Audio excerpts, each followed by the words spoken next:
Buenas noches a ambos. Gracias por acompañarme en el debut de La Cuarta con Alejandra Aramayo. ¿Cómo han estado? Bien, acá. César, qué gusto verte. El gusto es mío, Alejandra. Te he pedido, debo confesar, que te quites tu sombrero. No. No me tuviste que pedirlo porque yo me lo quito cuando estoy en estas condiciones. Sin ninguna alusión política, además. Mis invitados, yo lo había anunciado antes, son personas que conocen el Parlamento profundamente y hay algunas diferencias que contribuirán a que esta conversación sea bastante más interesante. La primera es que quien más ha escrito literatura respecto al Congreso de la República es César Delgado, y la experiencia de José Liche es que además ha sido ministro de Estado. Y con esta información y la que acabo de compartir, quizás sea interesante ponernos a reflexionar respecto a este tránsito entre el sistema unicameral y bicameral y las expectativas que pueden tener primero los políticos respecto a la gestión de las mesas. ¿Qué opinas tú de lo que ha pasado, por ejemplo, ayer, Pepe? Bueno, no, pero con relación a los cuadros que han mostrado, que me parecieron muy interesantes, y felicitaciones por haberlos hecho y presentado. Es natural, ¿no? Y a veces conveniente, por supuesto, que quienes tienen a su cargo la dirección de, en este caso, de las cámaras o del Congreso unicameral, coincidan con quien a la vez está en el gobierno. ¿No? Se habla, digamos, que tiene que haber un equilibrio, un contrapeso, que debía ser la oposición, en fin. Eso ya es el resultado de la votación y del número de representantes que tienen en el Parlamento. El tema no es la estructura propiamente, sino las personas que están detrás y cómo hacen parlamento, cómo hacen democracia representativa, cómo, si tienen una idea clara sobre lo que es el Estado de Derecho, cuáles son los valores y los ideales fundamentales sobre los que se debe sostener nuestra república, etc. No se trata solamente de estructura, es como el tema del unicameralismo frente al bicameralismo. Puede ser una cámara, pueden ser dos cámaras, pueden ser tres cámaras ya, ¿no? Lo importante es que tengamos organizaciones políticas sólidas, consistentes, coherentes en su mensaje y en su actuación, y en esas organizaciones políticas representantes, bueno, que entiendan qué cosa es un parlamento, cuáles son sus funciones y que tengan, digamos, o sea, que se vean frente a la población exactamente como lo que básicamente son, representantes del pueblo, de la nación. Entonces, ese es el tema. Lo que ha sucedido ayer es que, digamos, si te refieres a la elección de las mesas directivas de las cámaras, pues la oposición tiene la Cámara de Diputados y digamos, la alianza oficialista, vamos a llamarle así, tiene el Senado. Pero lo tiene, digamos, porque alguien cambió su voto y no cumplió su acuerdo en la coalición dentro de la cual se han presentado. No es cierto, cosa que ya se había previsto y lo habíamos dicho en algunas entrevistas, que esto es lo que podía ocurrir para desempatar, porque el empate se veía y se podía sostener y iba a haber un problema ahí difícil de resolver. Y se resolvió así. Yo no digo que esa sea la mejor manera de hacerlo, pero ya, hablamos de otras, pero sería muy largo recordar eso ahora.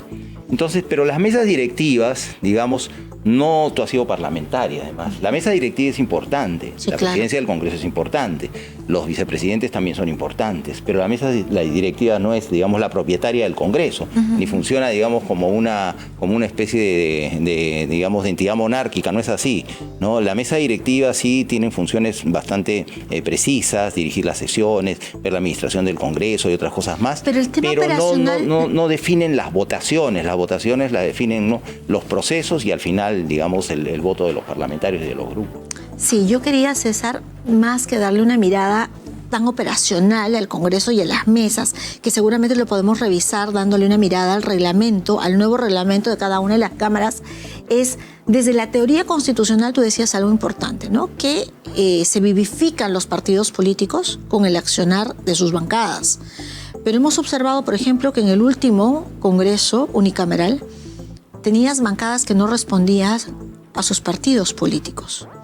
Había gente que estaba en la bancada de Acción Popular y que no estaba inscrita, es más, que tenían procesos con sus bancadas.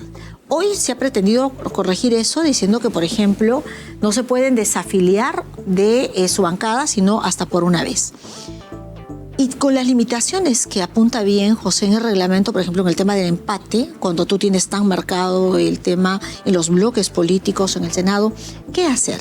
Desde la teoría constitucional, desde la implementación del sistema bicameral, ¿cuál es tu lectura de lo que ayer pasó, César, por favor? Alejandra, en principio, si me permites, quisiera hacer un comentario sobre la propuesta inicial que mencionaste sobre el tránsito de la unicameralidad a la bicameralidad, porque hay algunas cosas que me parece necesario esclarecer un poco más. En principio, tenemos que recordar que en el año 92 el señor Fujimori reprochaba al sistema bicameral que era muy oneroso, que se gastaba mucho, que era demasiado lento. Esos eran los argumentos principales, y decía que los congresistas, básicamente de las dos cámaras, se aprovechaban del cargo porque lo que buscaban era su propio beneficio personal y patrimonial. Eso ocurrió en el año 92. Luego, el año 2018, cuando era presidente el señor Vizcarra, se convocó un referéndum y más o menos cerca de 11 millones de electores votó en contra de la bicameralidad. El siguiente paso es que en el año 2024 se aprueba por segunda votación el retorno de la bicameralidad con una votación que fue exclusivamente parlamentaria. Este mismo Parlamento es el que, ya que has mencionado el reglamento o los reglamentos del Congreso, justamente el tema del libro que ha mencionado Pepe, trato de sustentar que estos reglamentos son reglamentos inconstitucionales, primero porque se dictan a sí mismos una reforma constitucional con el propósito de asegurar el continuismo en un sistema en el que existen prebendas, ablandamiento de la moral pública con los sueldos excesivos, gollerías, prerrogativas, etcétera. Y ese mismo propósito se ha concretado en la dación de 3 reglamentos con el argumento de que la Cámara de Diputados y el Senado no tenían reglamentos. Y no es cierto, porque en el año 1988 se aprobaron los reglamentos del Senado y de la Cámara de Diputados, que hasta ahora siguen vigentes, pero no así, y es más, este Congreso no los ha derogado. Los reglamentos que tenemos son reglamentos que este Congreso le está decretando al Congreso bicameral, y nadie hace nada porque no se dan cuenta que con estos reglamentos se está manifestando el continuismo y de alguna forma la cooptación en los procesos legislativos. Permíteme hacerte una pequeña interrupción que tiene que ver con una preocupación natural a partir de lo que nos comentas hoy en A la Cuarta. Si estos reglamentos, José, son como, no tengo ninguna duda, comenta César, inconstitucionales, ¿no crees tú que la primera tarea del Parlamento, tanto de la Cámara Baja o el Senado, sería reformular los instrumentos de gestión que les corresponde? Pero se necesita un número de votos importante para lograr tal cometido. ¿Qué va a ocurrir en adelante, José? Bueno, los reglamentos, el Congreso unicameral los aprueba habilitándose para hacerlo mediante una reforma constitucional que nadie vio. Fue aprobada después de la reforma sobre la bicameralidad. Entonces, yo fui de la idea, creo que a César le pasó lo mismo. Ambos nos invitaron a la comisión técnica que elaboró los proyectos de reglamento. ¿Qué fue de la Comisión de Constitución? La Comisión de Constitución, y ambos respondimos al entonces presidente de la Comisión de Constitución. Yo le respondí al señor Rospigliosi, ¿no? Que no estábamos de acuerdo. Bueno, yo por lo menos lo respondí así, creo que coincidimos con César. Yo no he visto el documento que él envió, pero seguramente coincidimos en el sentido de que no era el momento para retornar a la bicameralidad por las razones que ha dicho César, en especial el tema del referéndum, sino de qué democracia representativa, de qué Estado de Derecho estamos hablando, y porque no se había, digamos, hecho ningún esfuerzo para mejorar la calidad de la representación política y también incidir un poco en la legislación de organizaciones políticas para mejorar la performance de los partidos. Pero en fin, ya se aprobó la reforma, aquí están las cámaras, ¿no? Y hubiese sido... hay vacíos. Hubiese sido interesante que les dejen los documentos para que el Congreso bicameral, una vez instalado, pues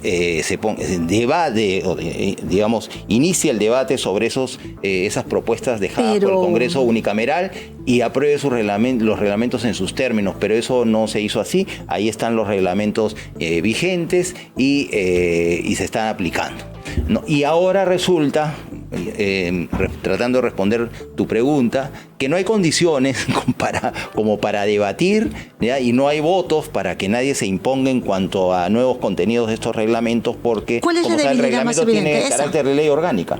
Necesitan la mitad más uno de los votos, salvo pues en la Cámara de Diputados pueden sí modificarlo, digamos, quienes dominan ahora la Cámara, ¿no? En el Senado es casi imposible, ¿no? Salvo que dialoguen, lleguen a un consenso sobre el cambio en algunos temas. ¿Cuál sería la fórmula, César, para modificar estos instrumentos de gestión que son importantísimos y además, como notaban bien, tienen calidad y condición de ley? Orgánica. Yo quiero hacer una precisión, además. No hay cosa más compleja que alguien modifique una ley que directamente le afecta. Los políticos tienen que modificar y democratizar una norma que afecta directamente sus intereses. Y quizás ese sea un problema. No haber abierto un poco más el debate a la academia, a los gremios constitucionales, donde con menos apasionamiento se habría podido debatir este tema. Pero en un punto que estamos, ¿qué alternativas de solución observa César? Alejandra, en principio, sí, es cierto lo que tú mencionas, que las mismas personas que deben asumir una regla son las que la tienen que dictar, pero sí, ahí no hay tanto problema cuando quienes integran las asambleas son gente proba, y el problema de la probidad tiene que ver con un requisito anterior, que es, primero, la existencia de partidos políticos que merezcan dignamente ese nombre. Lo que tenemos son etiquetas, etiquetas de personas que más o menos buscan potenciar sus posibilidades de ser reconocidos, de ser vistos, eventualmente de tener un poco más de dinero, como existe en muchos casos, pero no tenemos partidos políticos sólidos. Pero quién sabe, Fuerza Popular lo tenga. Pero aparte de eso, el otro elemento que ha jugado en la visión de continuismo era el más difícil de modificar. ¿Cuál? Que está dejando una planta de personal que es la que tiene que asesorar a las cámaras respecto de cuál es la norma que está vigente. Si tú tienes a un oficial mayor que ha sido parte del Congreso unicameral y que además les tiene que decir a los operadores del Congreso bicameral cuál es el reglamento con el que tienen que regirse, las juntas preparatorias para empezar, y cómo se va a elegir a la mesa directiva de las juntas preparatorias. Obviamente, el oficial mayor, y no solamente él, sino todos los funcionarios, son funcionarios que han sido designados por el Congreso unicameral. Entonces iba a ser bien difícil que pueda modificarse los reglamentos, sobre todo si además, primero, tienes un gran contingente de representantes que repiten el plato, sobre todo en el Senado. Y en diputados, la mayoría de los casos, quienes están en diputados son amateurs. Es gente bisoña que llega al Congreso, grita, pero no conoce lo suficiente de, casi digo una expresión, a mí se me escapan muy fácilmente algunas expresiones, pero no sé cómo. Te invito a que se te escape. No, porque sería muy grosero. Disciplinadamente lo que piensas. Sí. Por favor. Lo que pasa es que ha habido un enyucamiento. Ya. Ha habido un enyucamiento, quiere decir que la yuca se puso en el plato y quienes estaban delante del plato se la están comiendo. Entonces, esa es la figura, que no tienen manera de salir porque primero les están dejando una remuneración muy interesante, les están dejando personal que les van a hacer todo. Además, han comprado, Alejandra, edificios totalmente innecesarios. Un edificio al Scotiabank, 2 edificios al BCP, cuando el Congreso ya tenía 12 edificios y cuando teníamos el régimen bicameral, nosotros teníamos solamente el Palacio Legislativo, teníamos en el sistema bicameral, ¿cuántos parlamentarios había, César? 180 diputados y 60 senadores, o sea, habían más. ¿Qué tenía cada diputado? No, eso es demasiado. Solo te estoy preguntando, claro, no te estoy diciendo cuántos, tranquilízate. No, estoy tranquilo. Lo que pasa es que me indigna. No, de acuerdo, pero te pregunto información para ilustrar a nuestros Eso es lo que quiero tratar de decirte. Por favor. El Congreso recién empieza a tener personal de confianza el año 1988. Correcto. Pregunta, hasta el año 1988, ¿quién preparaba los proyectos de ley? ¿Quién escribía los pedidos? ¿Quién hacía las mociones? ¿Quién hía los dictámenes? Los propios senadores y los propios diputados en su máquina de escribir. Así es. Y los llevaban. En cambio, con el año 1988, con el argumento de que los congresistas necesitan apoyo, la primera vez que ocurre que se cuenta con personal de confianza es el año 1988, cuando en diputados, por lo menos, el señor Alba Castro dispone que en el edificio que habían adquirido en Azángaro, el edificio Sánchez Carrión, al frente de la iglesia San Pedro, cada diputado tenga un asesor y una secretaria. Ahí empieza. Luego, a partir del año 1995, se incrementa esa cantidad hasta llegar a lo que tenemos ahora. No solamente son 7, sino que en algunos casos se puede dobletear. Es decir, a un puesto tú puedes tener 2 personas o hasta 3 personas. Ahí se produce el otro asunto de los mochasueldos. José, por favor, contribuye porque te veo contenido en el tema. Es un staff muy complejo. Si vemos experiencias, por ejemplo, la americana, en el Parlamento, en el Capitolio, lo que hay es una base de apoyo científica que le pertenece al Capitolio, al Congreso americano. Pero los representantes pueden tener una cantidad de asesores también. Dos. Tienen un staff un poco más grande. Y después lo que tienen es, utilizan la base de información del Capitolio para temas de economía, productividad y otros más.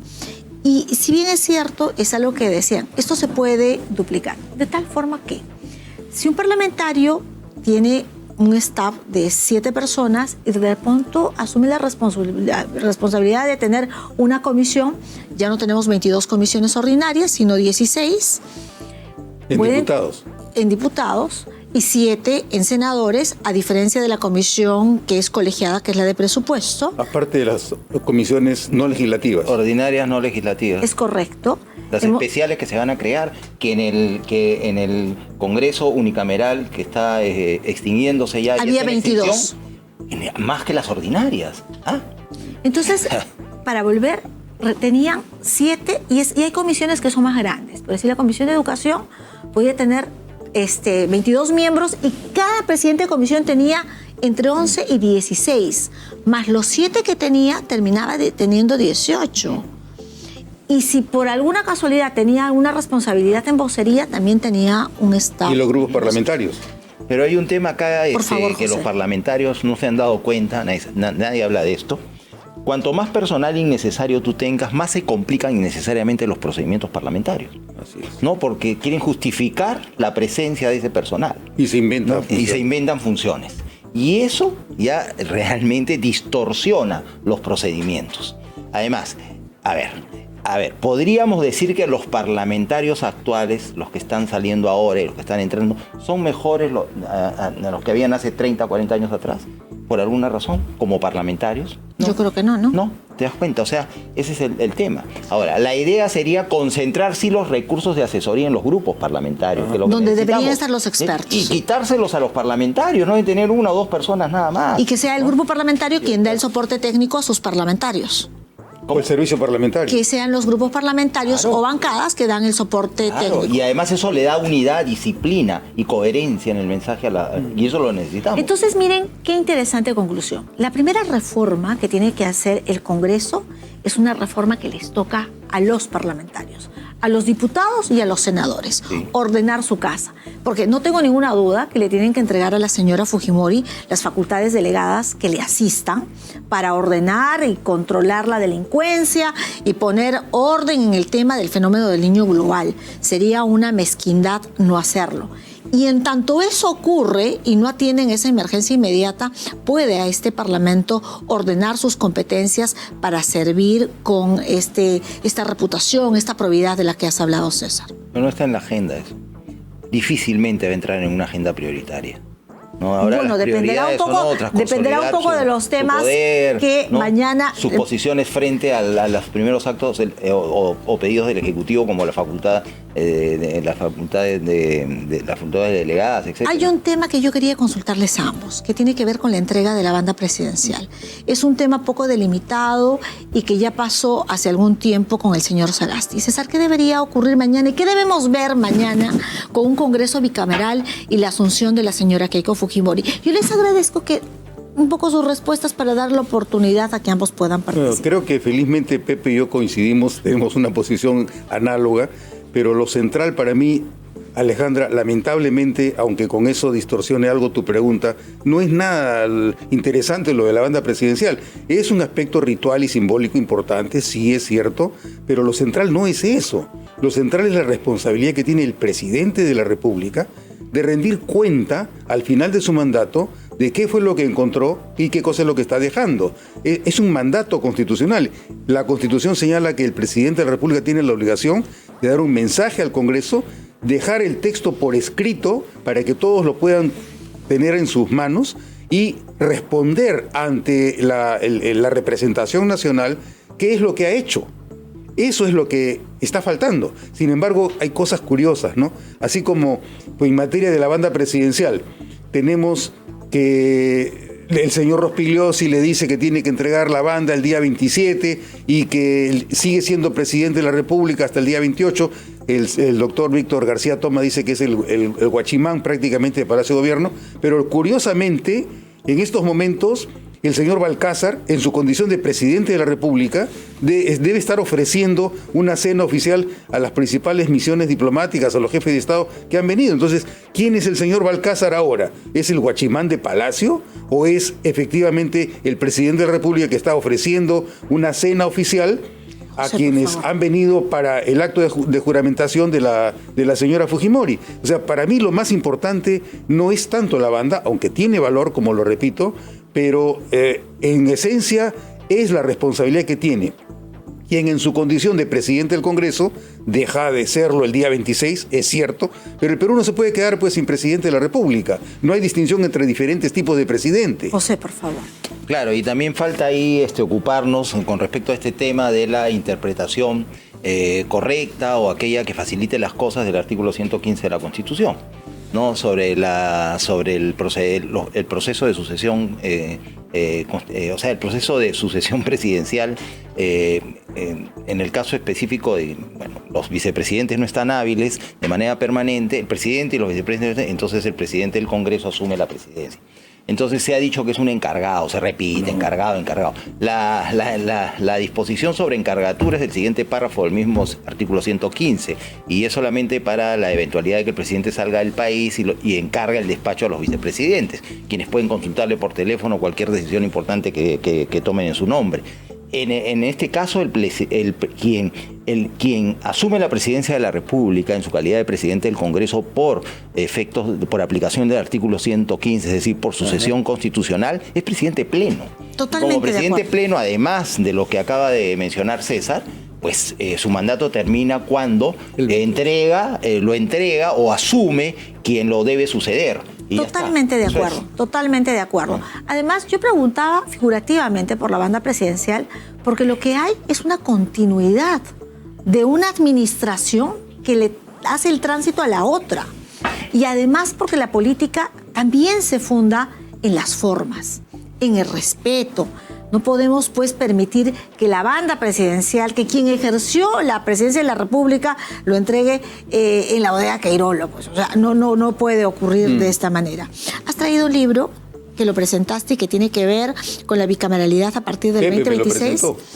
Que Pepe lo presentó y que fue de febrero y que tiene absoluta vigencia. ¿Dónde lo pueden comprar, César? Es la editorial Palestra y entiendo que se puede conseguir en la librería Comunitas. Y me imagino que también en Crisol o en el Virrey. ¿Tu libro? Te lo dejé en una... Pero cada vez que nos veamos, tú tienes que traer un libro. Por favor. También Pepe Liche escribe, al igual que yo, así que ahora que hay Feria del Libro y que seguramente tendrá la oportunidad de preguntar por ellos, la democracia no solo se transita de manera errante y casi reactiva. Hay que estudiar la democracia porque es una mejor manera de participar de ella. Quiero agradecerles muchísimo esta conversación y espero que se repita pronto. Para servirte, Alejandra. Felicitaciones. Ha sido un placer, muchas gracias. Ha estado con nosotros el docente universitario César Delgado Gambes, especialista en la... Gambes, perdón.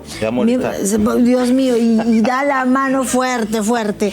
Y José Liche, ex oficial mayor del Congreso y exministro del Interior.